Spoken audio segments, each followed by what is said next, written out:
والصلاة والسلام على رسول الله سيدنا ومولانا محمد ابن عبد الله وعلى آله وصحبه ومن تبعه ومن والاه. أشهد أن لا إله إلا الله وحده لا شريك له وأشهد أن سيدنا محمدا عبده ورسوله لا نبي بعده. اللهم صل على سيدنا محمد وعلى آل محمد كما صليت على إبراهيم وعلى آل إبراهيم إنك حميد مجيد.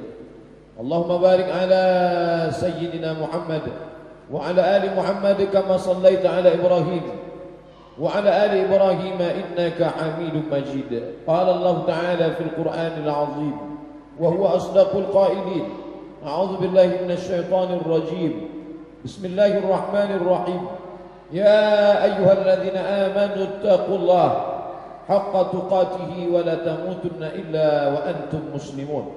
وقال تعالى في آية أخرى: يا أيها الذين آمنوا اتقوا الله وقولوا قولا سديدا يصلح لكم أعمالكم ويغفر لكم ذنوبكم ومن يطع الله ورسوله فقد فاز فوزا عظيما. عباد الله، أوصيكم ونفسي بتقوى الله وطاعته فقد فاز المتقون. Hadirin jamaah Jumat yang dimuliakan Allah Subhanahu wa taala. Nabi sallallahu alaihi wasallam sampai ke kota Al-Madinah Al-Munawwarah. Lalu kemudian beliau dapati orang-orang Yahudi sedang melaksanakan puasa. Mereka tidak makan dan tidak minum. Yahudi Bani Nadir, Yahudi Bani Quraidah, Yahudi Bani Qainuqa, dan ada satu kampung bernama Khaybar. Lalu Nabi bertanya kepada mereka, "Ma hadza?" Ada apa ini? Kenapa kalian tidak makan dan tidak minum? Lalu mereka menjawab, "Hadza yaumun salihun." Ini hari yang baik. Najjallahu fihi Bani Israil. Pada hari ini Allah Ta'ala menyelamatkan Bani Israil. Wa gharraqa Fir'aun. Dan pada hari ini Allah menenggelamkan Fir'aun. Fasamahu Musa syukran lillah. Lalu Nabi Musa alaihi salam melaksanakan puasa pada hari ini karena bersyukur kepada Allah sudah menyelamatkan Bani Israel dan menenggelamkan Fir'aun. Hari itu disebut dengan hari Ashura. Diambil dari kata Ashara, artinya 10, tepat pada tanggal 10 Muharram. Yang insyaallah hari ini kita sudah sampai pada tanggal 6 bulan Muharram 1438 Hijrah. Dan insyaallah kita akan sampai pada tanggal 10 Muharram, jatuh pada hari Selasa. Tapi kita tidak melaksanakannya pada hari Selasa saja. Khaliful Yahud, bedakan diri kamu dengan orang Yahudi. Tidak boleh menyerupai Yahudi. Sumu yawman qablahu wa yawman ba'dahu. Yang paling afdal kata Imam Ibnu Qayyim Al-Jauziyah, melaksanakan puasa ini 3 hari. 1 hari sebelumnya, sehari sesudahnya. Maka kita laksanakan pada hari Senin, hari Selasa, dan hari Rabu. Ini yang paling afdal. Andai tidak mampu 3 hari, maka kita laksanakan 2 hari, tanggal 9 dan tanggal 10, hari Senin dan hari Selasa. Apa pelajaran dari riwayat ini? Yang pertama, bahwa kita diperintahkan mensyukuri nikmat Allah walaupun nikmat itu sudah terjadi ribuan tahun yang lalu. Kita tahu bahwa Nabi Musa alaihissalam diperkirakan hidup lebih kurang 1500 tahun sebelum Masehi. Dan sekarang hari ini kita sudah jatuh pada 2016. Artinya apa? Peristiwa itu terjadi sudah lama, lebih kurang 3516 tahun yang lalu. Kenapa kita tetap berpuasa tahun ini, tahun lalu, tahun akan datang? Ittiba'un Nabi sallallahu alaihi wasallam, karena mengikuti sunnah Nabi Muhammad sallallahu alaihi wasallam. Nabi melaksanakannya dan sahabat melaksanakannya, bersyukur kepada Allah. Apa kata Nabi? Ana ahaqqu bi Musa minkum. Aku lebih berhak terhadap Musa daripada kalian. Kalian mengikuti Musa karena kalian satu suku dengan Musa, karena sesama Yahudi, sesama Bani Israel. Tapi aku melaksanakan ini karena aku adalah pelanjut syariat Nabi Musa alaihi salam. Likullin ja'alna minkum syir'atan wa minhaja. Setiap nabi-nabi itu kami berikan syariat dan minhaj, jalan, dan jalan yang penutup adalah jalan Muhammad sallallahu alaihi wasallam. Ketika Umar ibn al-Khattab radhiyallahu anhu membawa selembar kertas, lalu Nabi bertanya, apa itu wahai Umar? Umar menjawab, ini lembaran Taurat. Lalu Nabi menarik lembaran itu dan menyobeknya. Wallahi demi Allah, lau kana Musa hayyan, seandainya Musa hidup hari ini, ma wasa'ahu illa ayyattabi'ani, dia pasti mengikuti aku. Apa maknanya? Semua syariat yang datang sesudah Nabi Muhammad batil, la nabiyya ba'da. Tidak ada nabi sesudah Nabi Muhammad sallallahu alaihi wasallam. Adapun kedatangan Nabi sallallahu alaihi wasallam sebagai penutup syariat-syariat sebelumnya, syariat yang sebelumnya mansukh, tertutup, terkunci. Tapi ada beberapa perbuatan Nabi sebelumnya yang ditakrir, dibenarkan oleh Nabi Muhammad sallallahu alaihi wasallam. Ahabbu shaumi ilallah, shaumi Daud, puasa yang paling dicintai Allah, puasa Nabi Daud. Itu perbuatan Nabi Daud yang dibenarkan oleh Nabi Muhammad sallallahu alaihi wasallam. Bukan kita melanjutkan syariat Daud, tapi kita ikut Nabi Muhammad sallallahu alaihi wasallam. Mesti dipahami dengan benar. Kalau tidak nanti akan menjadi kerancuan. Kenapa kamu puasa Nabi Daud? Karena saya mengikut Nabi Daud? Bukan. Karena kita mengikut syariat Muhammad sallallahu alaihi wasallam. Qul, katakan ya Muhammad, in kuntum tuhibbunallah, kalau kamu ikut Allah, fattabi'uni, kalau kamu cinta Allah, kalau kamu sayang pada Allah, fattabi'uni, ikuti aku, ikuti Muhammad sallallahu alaihi wasallam. Maka tidak ada jalan kecuali jalan yang ditempuh oleh Sayyidina wa Maulana Muhammad sallallahu alaihi wasallam. Wa man yabtaghi ghairal islami dina, siapa yang mencari jalan lain selain jalan Islam, jalan yang dibawa oleh Nabi Muhammad sallallahu alaihi wasallam, falan yuqbala minhu, maka dia tidak akan diterima. Wa huwa fil akhirati minal khasirin, dia di akhirat termasuk orang-orang yang merugi. Lalu kenapa kita berpuasa pada tanggal 10 Muharram? Karena mengikut syariat Nabi Muhammad sallallahu alaihi wasallam.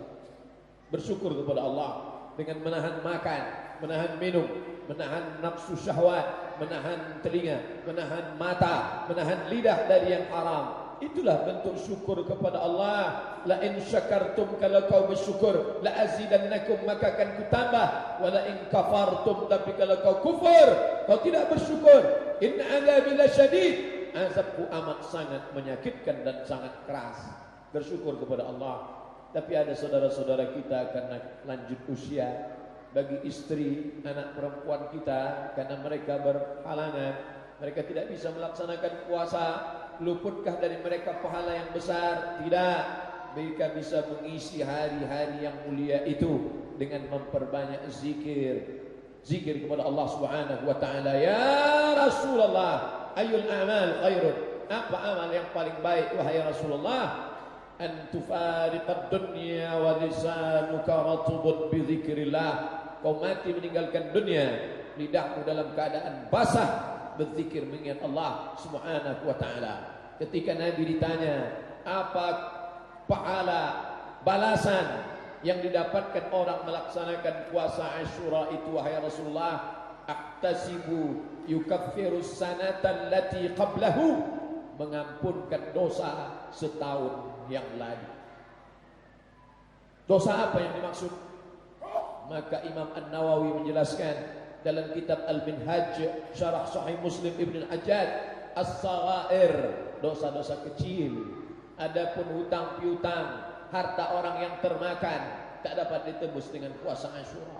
Bayarlah hutang, kembalikan pinjaman, jangan aniaya orang, jangan akan harta titik puluh keringat orang lain. Dia akan menjadi kegelapan pada hari kiamat. Tapi dosa-dosa kecil, silap-silap dan salah, kita sudah beristighfar, astagfirullahalazim, tidak cukup. Kita sudah salat sunat taubat, tidak cukup. Apa lagi cara menghapuskan dosa setahun yang lalu? Mari badan sehat ini kita isi dengan yukaffirus sanatan lati qablahu. Kata Nabi SAW, dan Nabi berbicara tidak mengikuti hawa nafsunya, dia tidak mengikuti rasionalitas akalnya. Wa ma yantiqu 'anil hawa, dia tidak mengikut hawa nafsunya. In huwa illa wahyun yuha, melainkan wahyu yang diberikan Allah Subhanahu wa taala. Apa pelajaran yang kedua yang dapat kita ambil dari puasa Asyura ini? Perjuangan yang luar biasa yang dilakukan Nabi Musa alaihi salam, membawa Bani Israel dari dataran Mesir menuju Palestina. Perintah Allah Subhanahu wa taala menjauhkan diri dari seorang penguasa yang zalim. Namanya tercatat lebih banyak nama dia disebut dalam Al-Quran daripada nama Nabi Muhammad sallallahu alaihi wasallam. Siapa dia? Fir'aun, yang amat sangat kejam. Diabadikan namanya, bahkan jasadnya sampai hari ini kekal abadi. Al-yawma, hari ini, nunajjika, kami selamatkan engkau hai Fir'aun, bibadanika, dengan badanmu, dengan jasadmu, dengan tubuhmu, litakuna liman khalfaka ayah. Untuk apa Allah selamatkan jasadnya? Litakuna liman khalfaka ayah, supaya menjadi pelajaran untuk orang-orang yang datang setelah engkau. Raja-raja, penguasa-penguasa yang zalim. Lihat Fir'aun, sampai hari ini makamnya tegak berdiri, menjadi salah satu cagar budaya internasional, diabadikan sebagai salah satu dari 7 keajaiban dunia. Pencakar langit, gedung-gedung besar tegak berdiri kokoh, tidak termakan oleh hujan dan zaman, mengabadikan, menunjukkan sikap keangkuhan, kesombongan seorang Fir'aun. Mana Fir'aun itu sekarang? Mati. Musa meninggal dunia, Fir'aun mati, sama-sama hilang dari peradaban, sama-sama ditelan bumi. Tapi ada yang dikenang karena kebaikannya, karena ketulusannya, dan ada yang mati dalam kesombongan dan keangkuhannya. Mengingat Asyura, mengenang bagaimana orang-orang sombong, gagah perkasa ketika hidup, zalim, yudhabbi'una abna'ahum wa yastahyuna nisa'ahum. Anak laki-laki dia sembelih hidup-hidup, anak perempuan dia biarkan hidup, karena bagi dia anak laki-laki itu ancaman, karena anak laki-laki akan menarik kehormatan dan kekuasaan, maka dia potong semua anak laki-laki. Hari ini kita melihat orang kalau sudah berkuasa, angkuh dan sombong, semua yang menjadi ancaman dihabisi, dia pantai. Walaupun itu hanya sesosok bayi yang tak berdaya, dia mesti habisi itu semua. Lawan-lawan politik mesti dikesampingkan, karena akan menjadi ancaman yang akan merongrong, menarik singgasana kekuasaan, mencabut mahkota kerajaan. Semua harus dibantai dan dihabisi. Mental-mental Fir'aun yang mendengarkan bisikan-bisikan tukang sihir. Dalam mimpi dia melihat ada sesosok anak kecil yang menarik mahkota kerajaannya. Ketika dia bangun dan terjaga, ternyata penguasa yang zalim itu pengecut. Ada rasa takut yang luar biasa dalam hatinya. Dia kumpulkan semua tukang-tukang sihirnya. Hai para tukang sihir, apa pendapat kalian? Tadi malam aku bermimpi ada anak bayi yang menarik mahkota kerajaanku. Sang tukang sihir yang memang dibayar untuk itu berkata, hai Tuan Raja, kekuasaanmu akan hancur oleh seorang anak kecil. Dia dengar bisikan setan itu. Sampai hari ini penguasa-penguasa yang zalim suka mendengar bisikan tukang sihir, dukun santet yang berbaju penasehat spiritual. Pekak telinga kita, buta mata kita sudah, saking banyaknya tontonan-tontonan orang-orang yang berbaju agama, memakai atribut-atribut ulama. Sebenarnya dia adalah al-juhala mutalabbisun bilibasil ulama. Orang jahil, orang dungu, orang bodoh yang berbaju ulama, menggunakan agama menipu orang awam. tapi umat ini juga tidak bisa dicerdaskan karena memang sengaja dibodohkan. Pendidikan agama dicabut dari pendidikan agama, dihentikan di sekolah-sekolah. Orang yang paham agama dikerdilkan. Akhirnya umat ini menjadi jahil. Yang mestinya tuntunan menjadi tontonan, yang mestinya tidak layak diperhatikan, justru itulah yang diperhatikan. Hari ini berapa waktu kita habis gara-gara ini semua. Kembali ke sejarah, mereka mati, binasa, hancur, semuanya tetap akan menghadap Allah Subhanahu wa taala. Apa yang akan kita bawa? Puasa-puasa sunat itu. Anak-anak muda yang masih sehat, masih segar bugar, mari laksanakan puasa sunat. Istri, anak kita tidak sanggup, mereka kita bawa membaca Al-Quran. Iqra'ul Quran. Pekan-pekan ini, mulai malam ini, semua peserta para qari-qari'ah, hafiz-hafizah, penulis kaligrafi dari 12 kabupaten kota seprovinsi Riau mulai meramaikan musabaqah tilawatil Quran. Jangan biarkan ini hanya sekedar perlombaan semata, hanya sekedar pemberian sertifikat dan piala, tapi jadikan sebagai pelajaran bermakna. Akan tampil para qari-qari cilik, anak-anak kecil berusia 10 tahun, tapi dalam kepala mereka hafalan Quran 5 juz, 10 juz, 30 juz. Bawa anak kita, bawa cucu kita, perlihatkan, hai anakku, hai cucuku, aku ingin kau hafal Quran seperti mereka. Usiamu sama, kenapa dia bisa menghafal Al-Quran? Jadikan momentum musabaqah tilawatil Quran. Pekanbaru menjadi tuan rumah. Jangan biarkan isi musabaqah itu hanya terdiri dari peserta, dewan juri, ofisial. Hanya itu saja. Mari kita ambil iktibar pelajaran. Mari kita jadikan Al-Quran sebagai pedoman. Kita tahu kisah Nabi Musa. Dari mana? Dari Al-Quran. Kita tahu kisah Muhammad sallallahu alaihi wasallam. Dari mana? Dari Al-Quran. Dan bulan haram, bulan mulia, perbanyak lidah membaca Al-Quran. Iqra'ul Quran, baca Al-Quran. Fa innahu ya'ti yaumal qiyamah. Quran itu nanti akan datang pada hari kiamat. Syafi'an li ashabi, memberikan syafaat, pertolongan kepada orang-orang yang membacanya. Berapa lembar koran yang sudah kita baca? Berapa website internet yang sudah kita kunyah setiap hari? Twitter, BBM, WhatsApp, grup, semuanya menjadi hampa tak bermakna. Hanya sekedar butiran-butiran debu di atas tapak tangan, tidak dapat menolong di hadapan Allah. Mari membaca Al-Quran. Masih ada tersisa waktu, usia, umur dititipkan Allah Ta'ala sebelum roh keluar dari jasad. Baca Al-Quran, karena itulah yang akan dapat memberikan pertolongan di saat anak tak bisa membantu. Hari ini habis waktu kita karena anak, mengantar anak, mengambil rapor anak, membesarkan anak. Kenapa korupsi? Karena ingin menyekolahkan anak. Kenapa makan duit Arab? Kenapa makan riba? Kenapa bersentuhan dengan rentenir? Karena ingin menyelamatkan anak. Kata kita menyelamatkan anak, sebenarnya kita sedang menjerumuskan anak. Dapatkah anak-anak ini menolong kita? Kalau kita didik dengan pendidikan Islami, Qurani, maka insya Allah salah satu yang bisa menolong kita ketika amal terputus, idza matal insan, ketika manusia mati, inqata'a, putus amalnya. Tapi ada yang tak putus, sedekahun jariyah, membangun masjid, mewakafkan tanah. Tapi kita bukan orang miskin, kita bukan kaya, kita susah. Apa yang bisa diwakafkan?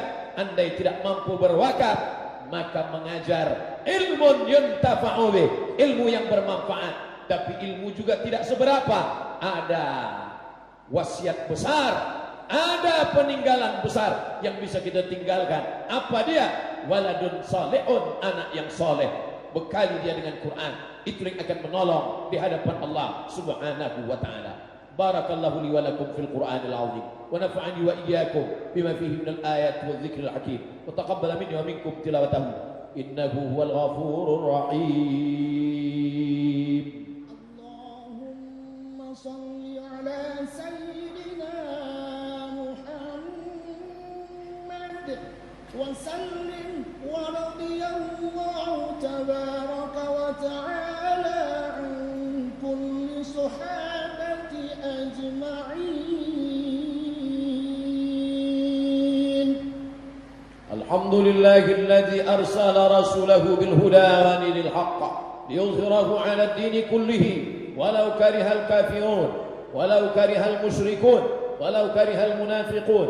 أشهد أن لا إله إلا الله وحده لا شريك له وأشهد أن سيدنا محمدا عبده ورسوله لا نبي بعده.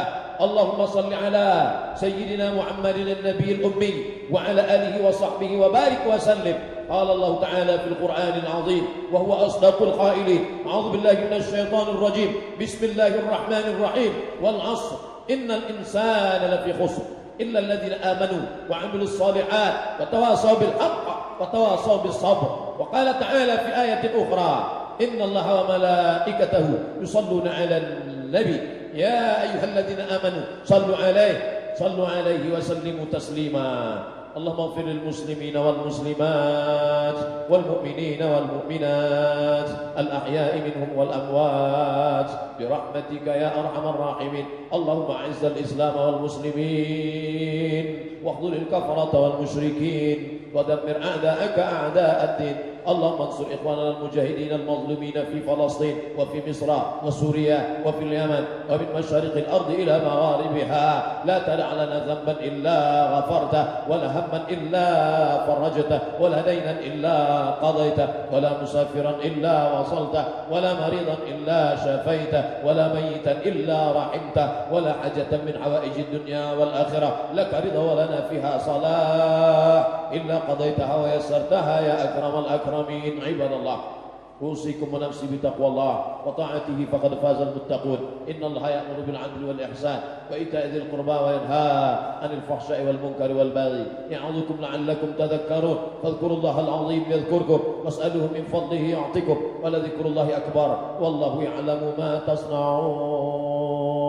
أقم الصلاة.